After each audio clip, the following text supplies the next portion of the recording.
Muito boa noite, paz seja convosco. Estamos hoje num dia especial, diferente. Nosso programa passa na terça-feira às 21 horas e hoje, quinta-feira, estamos passando o programa quadrangular, num assunto muito importante, um tema muito importante. Dia 10 de setembro foi o Dia Mundial de Prevenção contra Suicídio. E você deve estar pensando assim, puxa, mas suicídio não existe no meio evangélico. Depressão não existe no meio evangélico. Nesse tempo de pandemia que nós vivemos, nós tivemos vários casos de pastores, filhos de pastores, irmãos que acabaram tirando a sua vida. E esse mês de setembro é então a campanha Setembro Amarelo. O dia 10, como eu falei, prevenção contra campanha mundial, contra o suicídio. E nós estamos aqui com a pastora Juliana, psicóloga, uma pessoa que tem atendido pastores, filhos de pastores, tem o conhecimento de causa, as pessoas vêm, procuram, e ela já tem dado uma assistência muito importante a essas pessoas que passam por esse momento, depressão, suicídio, tristeza. E como é um tema muito forte, é um tema pesado, nós já queremos entrar de sola aqui falando sobre isso, pastora. Muito boa noite, seja bem-vindo mais uma vez. Obrigada, Deus abençoe, boa obrigado noite. pela acolhida, Imagina. O que podemos falar sobre esse tema, pastora? Bom, eu gosto de introduzir, quando a gente fala sobre isso, é importante, e poucas pessoas, inclusive, conhecem como surgiu o movimento. Eu gosto de trazer essa informação, assim, como que aconteceu, por que o setembro e por que a cor amarela, e tal. No ano de 94, um jovem chamado Mike, de apenas 17 anos, ele veio a falecer, por suicídio. Mas o que chama a atenção é que naquela época, lá em 1994, hoje ainda tem muitos tabus em torno do atendimento à saúde mental, Muitas pessoas, vai no psicólogo, é louco, É louco, é doido. Ainda tem, menos, mas ainda, imagina 94. Então, pouco se falava, assim, sobre esse tema, mas existia a dor da alma, existia, a depressão, existia essas coisas, mas o que aconteceu?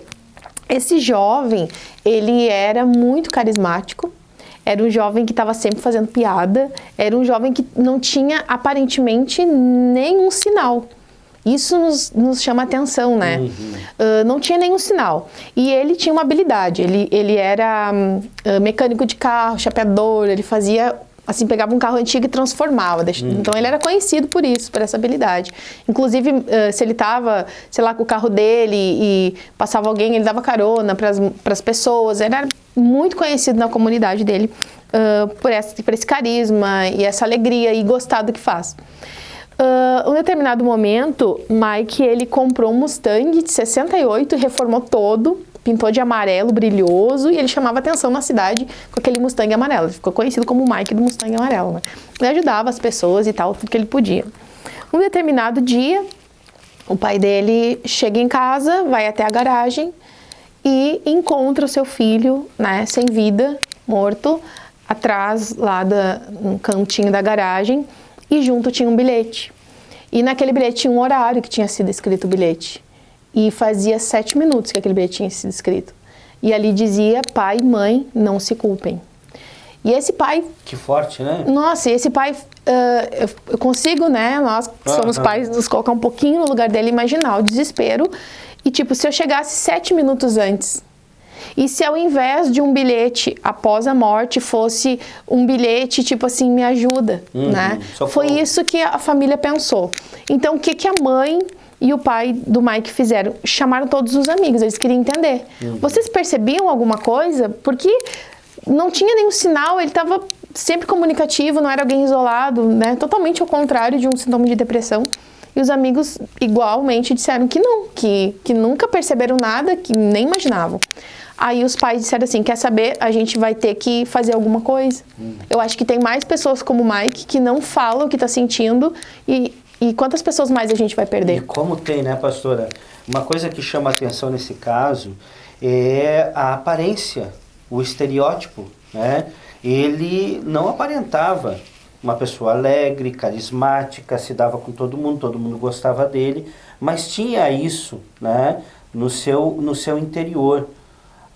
Agora, o que me chama a atenção nisso tudo é o que o levou a fazer isso.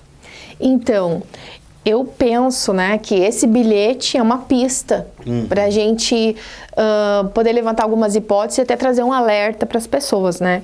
Porque nesse bilhete ele diz, pai e mãe, não se culpem. Ou seja, é como se ele estivesse pensando que seria uma grande frustração para o pai e para a mãe que ele estivesse sentindo uma tristeza, uma dor ou o seu quadro clínico. Então, o que a gente percebe aqui?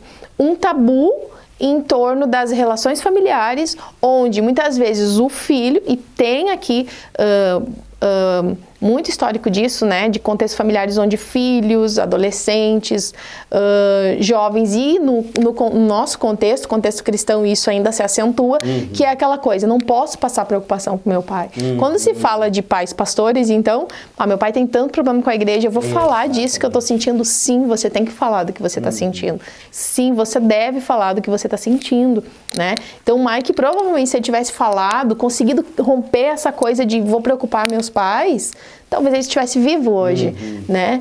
Então, eu acredito, pastor, que esse tabu ainda existe, né? Tipo, como que eu vou falar para os meus pais que eu tô em depressão, que tem passado ideias de morte? Uma coisa interessante nisso tudo é os paradigmas que precisam ser quebrados, os sofismas que vêm na mente da pessoa.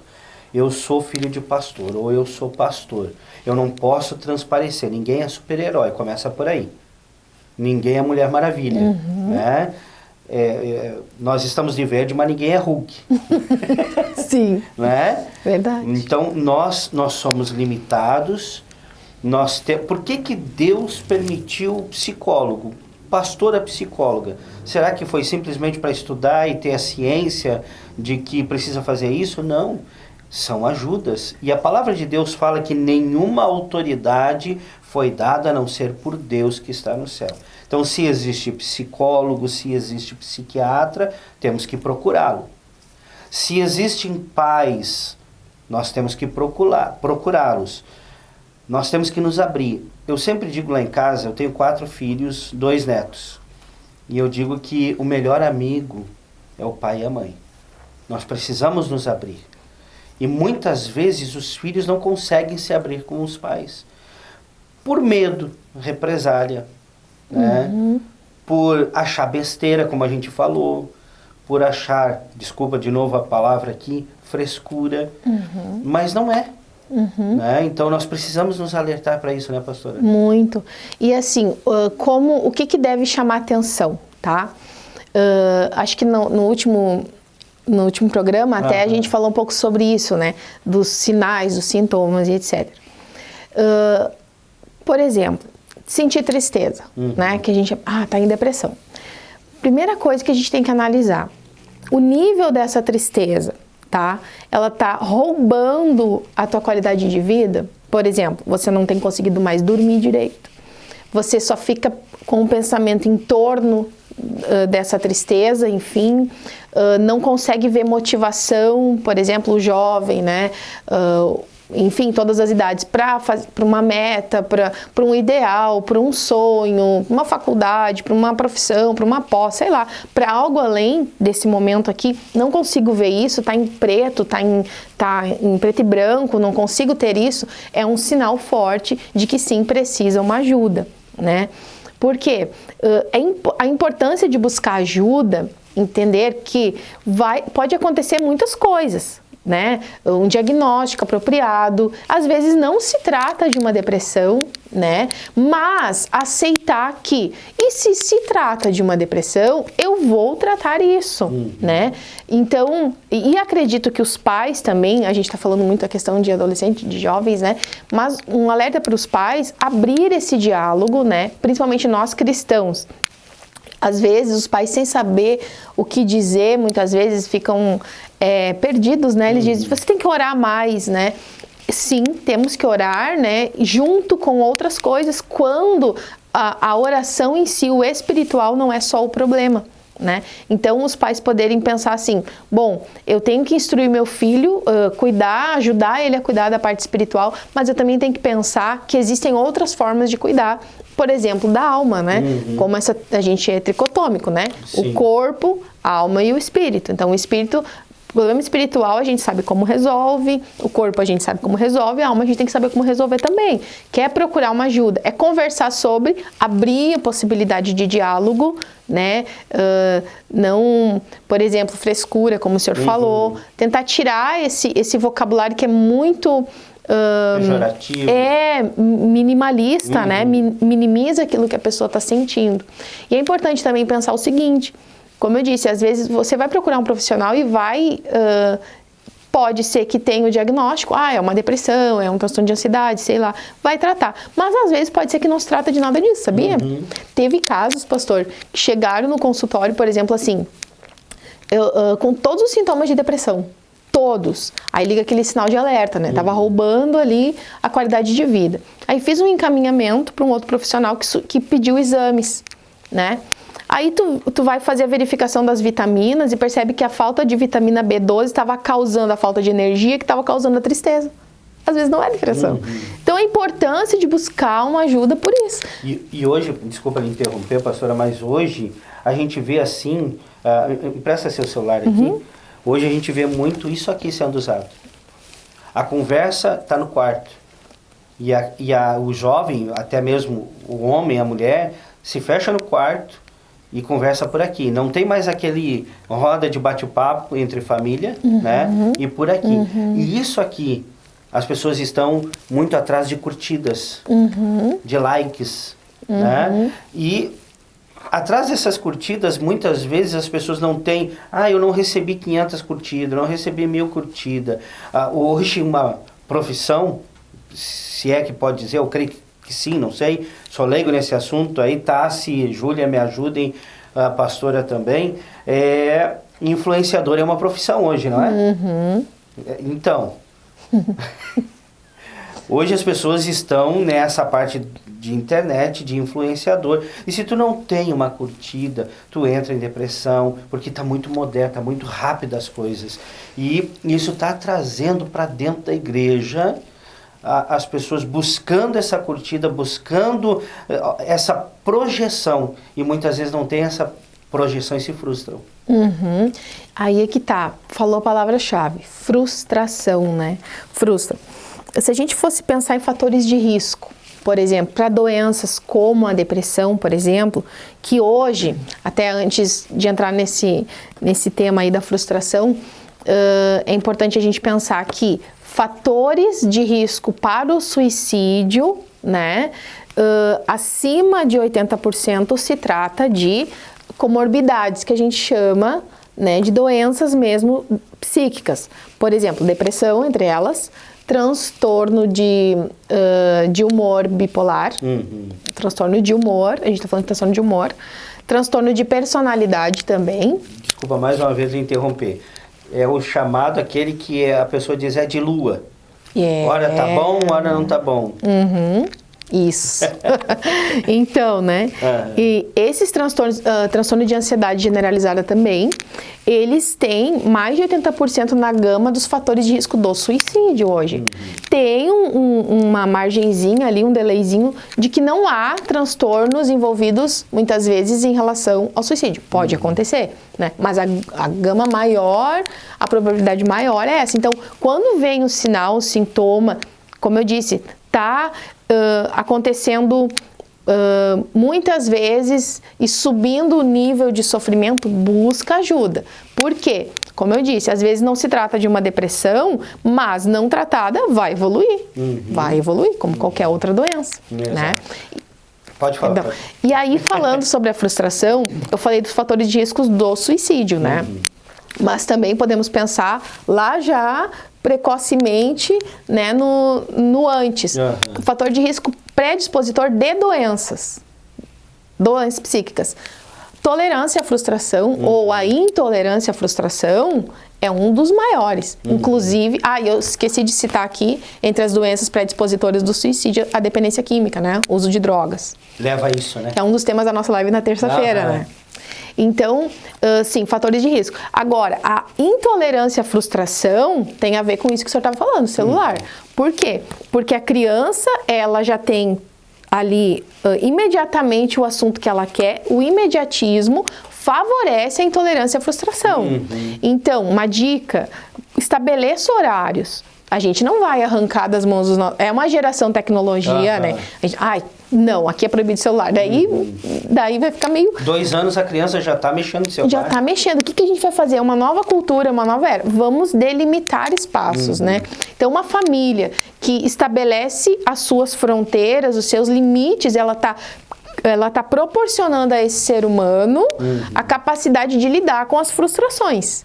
Que aí, por exemplo, se ela não tolera a frustração e ela vive só no imediatismo que ela clica e ela tem, ela vai achar que nas relações são assim.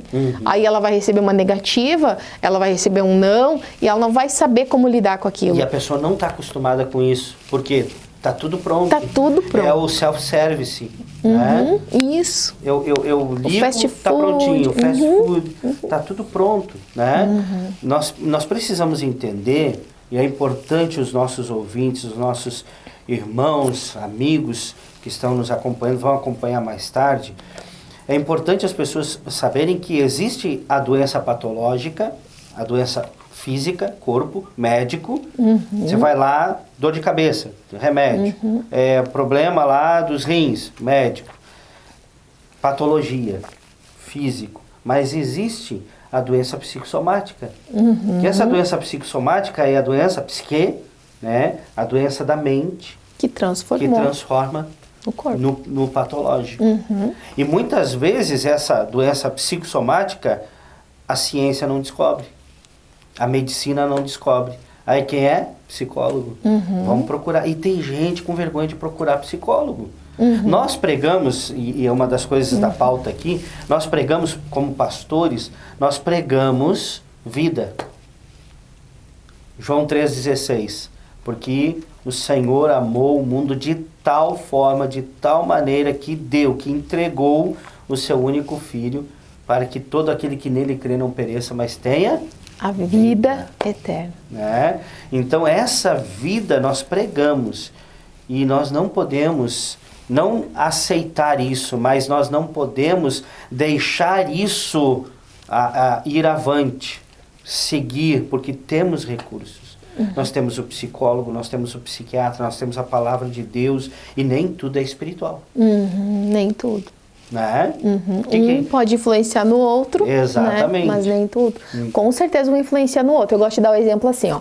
Se tu acorda, por exemplo, de manhã com dor de cabeça, né? Tá doendo a minha cabeça, nossa. Aí tu, quer saber, eu nem consigo fazer meu devocional direito, tá doendo demais a minha cabeça. O físico já atuou no espiritual, já deu uma decaída. O devocional que eu ia fazer com uma qualidade já não fiz, porque tá doendo demais a minha cabeça. Aí o humor da pessoa já se altera. Obviamente, né? Aí ela já fica toda mal-humorada. Pode ver, são 3 camadas que uma interligada na outra. Então, é uma tricotomia, são diferentes no funcionamento, mas um é conectado ao outro. Totalmente. É o rádio, né? Na época, agora não tem mais. Agora tá tudo moderno. Mas é o rádio 3 em 1. É o toca-fita, é o toca-disco e o rádio. Isso. Né? Mas estão conectados. Hoje já não tem mais isso, né? Não tem. Hoje está tudo moderno. Hoje é o celular, é o WhatsApp, é o Instagram. Tudo ali, muda só a aba. Só clicar no app ali e pronto. Isso. Né? Entrei. Mas está conectado num só. Está conectado num só.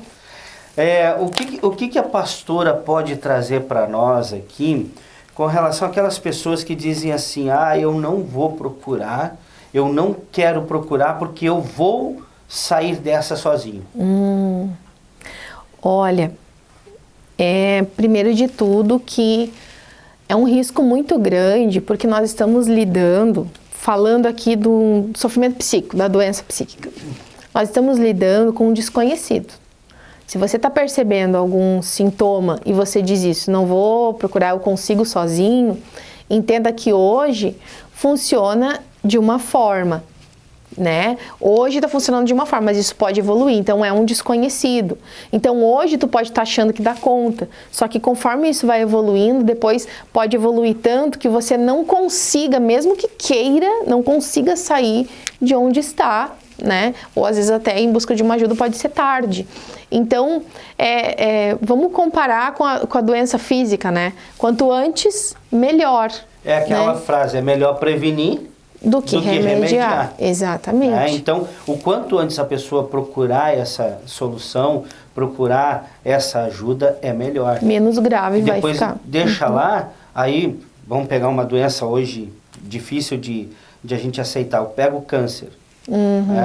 Pessoa descobrindo lá no início, ela consegue resolver. Muito maiores as chances. Muito maior. Chegou lá avançado, não tem como. Né? Exatamente. É bem difícil.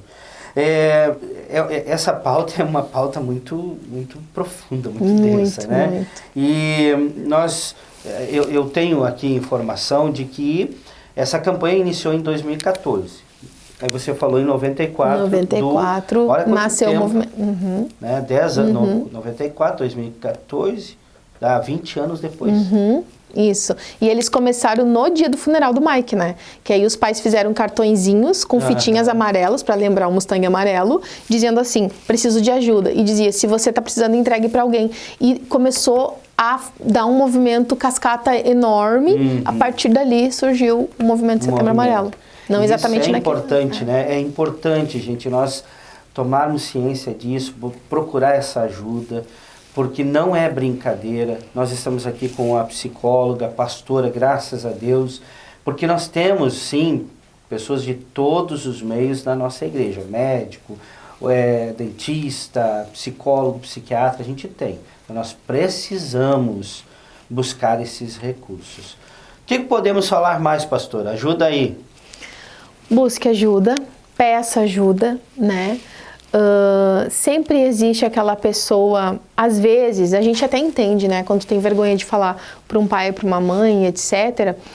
Mas sempre tem aquela pessoa que você confia. Pensa nessa pessoa, diz, tô precisando de ajuda, me ajuda a criar coragem de falar isso para os meus pais, etc., para quem quer que seja.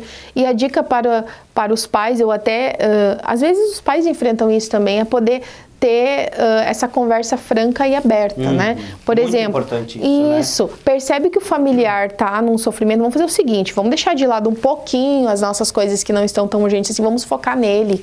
Então, eu acho, pastor, que a engrenagem, tipo assim, a família funcionando junta, pensando junta, tem muito mais força, né? Por exemplo, a filha adolescente apresentou tal coisa, ou até o pai, vamos pensar no adulto. O pai tá estranho, vamos conversar com ele, vamos reunir a família, vamos juntar as nossas forças. Leve, né? Porque certamente você não vai se arrepender. Busque ajuda. E é importante também, nós já estamos encerrando aqui, né? Importante também a gente lembrar que nós precisamos ter empatia. De colocar no lugar do outro. Isso. Saber se colocar no lugar do outro. Isso é muito importante, gente. Por que ele está passando isso? Mas é besteira, ele está vivendo isso, ele tem tudo, não? Eita, gente, olha, mesmo aquele que tem tudo.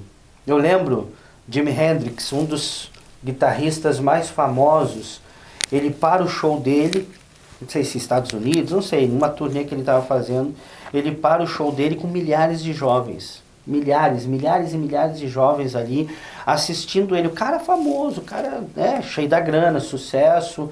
E ali ele estava. Ele para o show dele e disse assim, eu dou toda a minha fama, dou todo o meu dinheiro, dou todo o meu sucesso. Eu dou para quem aqui, no meio dessa multidão, tinha milhares de jovens, tiver paz. Apareceu alguém? Ninguém. Ninguém apareceu ali. Então é importante a gente se colocar no lugar do outro, mesmo que tenha fama, mesmo que tenha dinheiro, passa por isso também. E até por isso mesmo, né? Tem tudo, por isso mesmo é um sinal de alerta, né? Porque a pessoa que tem tudo está com uma tristeza, tem uma coisa muito errada, né? Exatamente. Então alertem para os sintomas. Tem alguns, assim, sintomas específicos, alguns sinais específicos? Sim, começa na ideação, né, pastor? Começa a vir o pensamento de morte, primeiramente.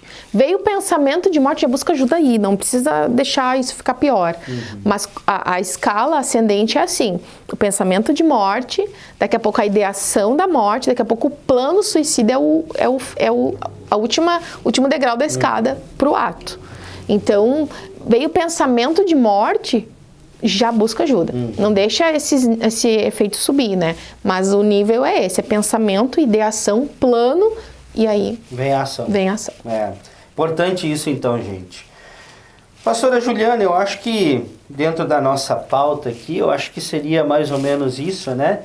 Queremos alertar vocês. Estamos hoje fazendo... fizemos questão de fazer hoje o programa, não deu para fazer na terça-feira, até depois vou pedir, Tassi, colocar o link, né, da nossa live de terça-feira para o pessoal poder assistir, que também falou sobre drogas, sobre ideologia de gênero, enfim, vários assuntos foram tratados ali. Nós precisamos que você se alerte para isso. Por isso a importância de fazer hoje, quinta-feira, esse programa, que é um tema muito importante e muito fundamental nós nos alertarmos para isso. Gente, queremos agradecer a pastora Juliana. Uma alegria estar Muito aqui. obrigado. Deus abençoe, né? Não podemos deixar aqui sem a pastora dar uma palavra final para os nossos ouvintes aí. Então, cuide-se, ame-se. E se você percebe, por algum motivo que não está conseguindo se amar, se respeitar o suficiente, você percebe isso, busque ajuda. Estamos aqui para ajudar você. Amém. Glória a Deus. Gente, compartilha, tá? Facebook, Instagram, YouTube, WhatsApp, enfim, compartilha lá. Terça-feira voltamos no horário normal, 21 horas. Beijo no coração, Deus abençoe.